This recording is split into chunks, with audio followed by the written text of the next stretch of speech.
Hey guys, welcome back to my channel for another video. I hope you're doing well, and if you are new here, welcome and thank you so much for clicking on this video today. If you do enjoy this type of content, don't forget to subscribe and hit that notification bell so you do not miss a video. Today we're going to be discussing a case that's actually somewhat common, and that is extremely disturbing. 29-year-old Taylor Parker, also known as Taylor Morton, was a photographer from Texas and mother of two. She had been married twice but found love again when she met her boyfriend Wade Griffin at a rodeo. Taylor was known as a compulsive liar who made up stories for attention. She grew up overweight and was very insecure about herself. After reportedly faking multiple pregnancies as a teenager, Taylor gave birth to her first child in high school. Taylor's boyfriend, 27-year-old Wade Griffin, described their relationship as an emotional roller coaster. Taylor would make up multiple stories about finances. She told Wade and his family that she had inherited millions of dollars from her late uncle, Buck, who never existed.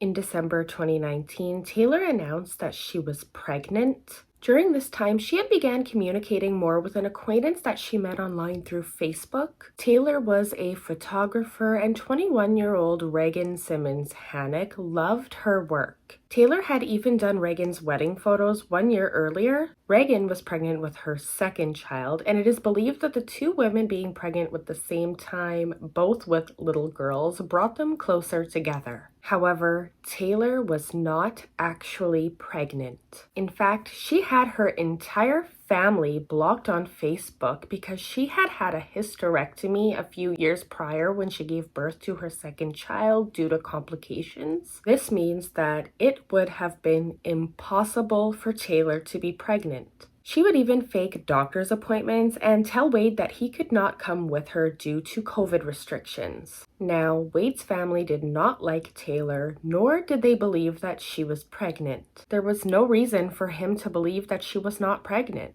Not only was Taylor lying about being pregnant, but she would also make up stories about pregnancy complications.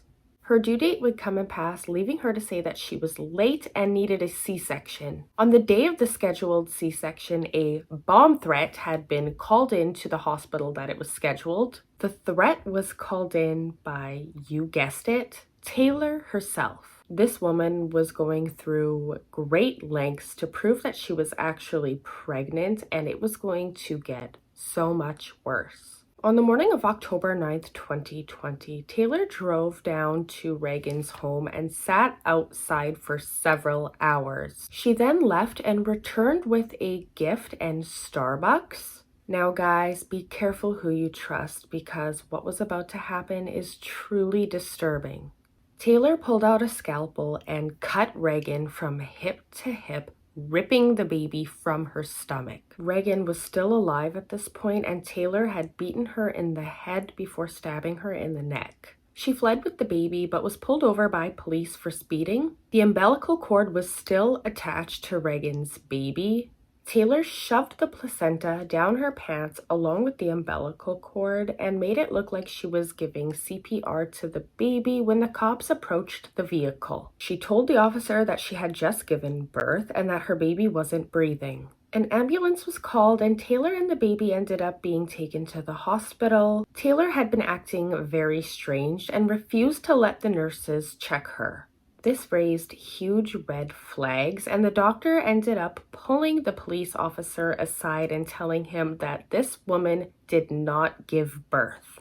Meanwhile, a 911 call comes in, and a woman can be heard yelling, "Someone killed my baby." She had found her daughter face down in a pool of blood with the scalpel still in her neck. When the paramedics and police arrived, Reagan's mother told them that her daughter was pregnant and asked if the baby was okay. This is when they turned her body around and made the chilling discovery that the baby had been cut from her womb. Meanwhile, Taylor Parker's boyfriend Wade Griffin believes that he is arriving to the hospital to meet his brand new baby girl. This is his first child, so you could just imagine how excited he was. He was instead greeted and questioned by police. Despite initially being suspected of being involved, Wade genuinely believed that Taylor had been pregnant this entire time. I mean, can you just imagine?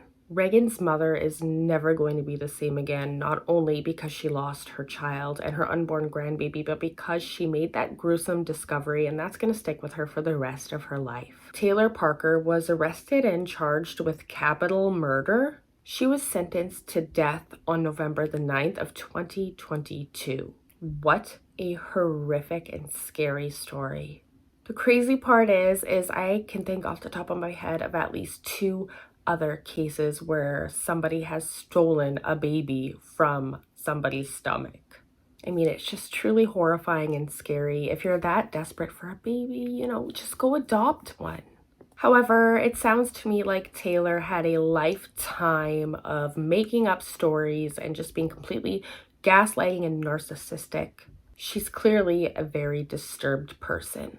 Anyways, guys, that brings us to the end of this case today. Let me know in the comments down below, what do you think of this case? I would love to hear your thoughts and opinions. Again, if you're new here, don't forget to subscribe if you did like this video to see more just like this one, and hit that notification bell so you do not miss an alert. Take care of yourselves, and we'll see you guys in my next video.